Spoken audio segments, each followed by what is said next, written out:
தமிழக அரசியல்ல புதுவரவான விஜய் 2026 சட்டமன்ற தேர்தலை முன்வச்சு காய்களை நகர்த்திட்டு இருக்காரு.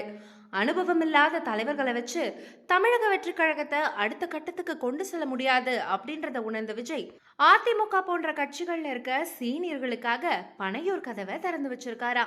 குறிப்பா அப்படி மத்த கட்சியில இருந்து தாவேகாவுக்கு வர்றவங்களுக்கு கட்சியில முக்கிய பொறுப்பை கொடுக்கறதாவும் விஜய் சொல்லியிருக்காரா.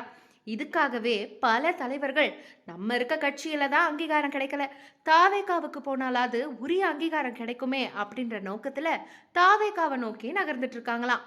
இப்படிதான் அதிமுகவில இருந்து வெளியேறிய சிடிஆர் நிர்மல்குமாருக்கு தாவேகாவுல முக்கியமான பொறுப்பு கிடைக்கப்பட்டிருக்கு. கரூர் சம்பவத்துக்கு அப்புறம் தாவேகாவுக்கு அனுபவம் வாய்ந்த தலைவர்கள் வேணும் அப்படின்றத விஜய் உணர்ந்தாரு. அதோடைய வெளிப்பாடு தான் செங்கோட்டையன் அவரோட ஆதரவாளர்கள் கூட சேர்ந்து வந்து தாவேகாவுல இணைஞ்ச அந்த நிகழ்ச்சி. அதுக்கப்புறம் ஏராளமான செங்கோட்டையனோட ஆதரவாளர்கள் தமிழக வெற்றி கழகத்துல இணைஞ்சிட்டு இருக்காங்க. கட்சியுடைய முதல் மாநாட்டிலேயே எங்க கூட கூட்டணி சேர்ற கட்சிகளுக்கு ஆட்சி அதிகாரத்துல பங்கு கொடுப்போம் அப்படின்னு பெரிய வலைய வீசி இருந்தாரு தாவேகா தலைவர் விஜய். இப்போ அதுக்கும் மேல போய் இன்னொரு வலைய வீசியிருக்காராம். அதாவது மற்ற கட்சிகள்ல தேர்தல்ல போட்டியிட வாய்ப்பு கொடுக்கப்படாம ஒதுக்கப்பட்ட சீனியர்களை வளைக்கிறதுக்காக கண்ணி வச்சுட்டு காத்துட்டு இருக்காராம் தாவேகா தலைவர் விஜய்.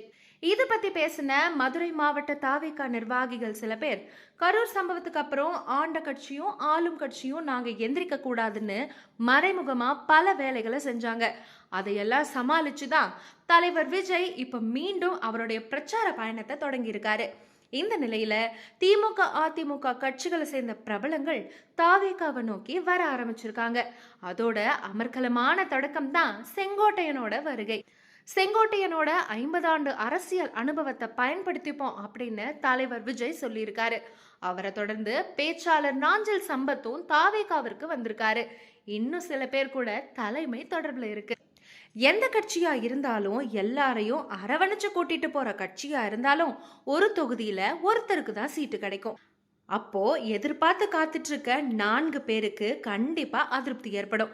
அப்படி அதிருப்தி அடைஞ்ச நபர்களை தாவேகாவுக்கு கொண்டு வர்றதுதான் தலைவரோட மாஸ்டர் பிளான். இப்படி வரக்கூடிய நபர்கள்ல தகுதியானவர்களை தேர்ந்தெடுத்து அவங்களுக்கு தேர்தலில் போட்டியிடுறதுக்கான வாய்ப்பு கொடுக்கப்படும் அப்படின்னு தலைமை மத்தியில பேசிட்டு இருக்கிறதா மதுரை மாவட்ட நிர்வாகிகள் மூலமா நமக்கு தகவல் கிடைச்சிருக்கு.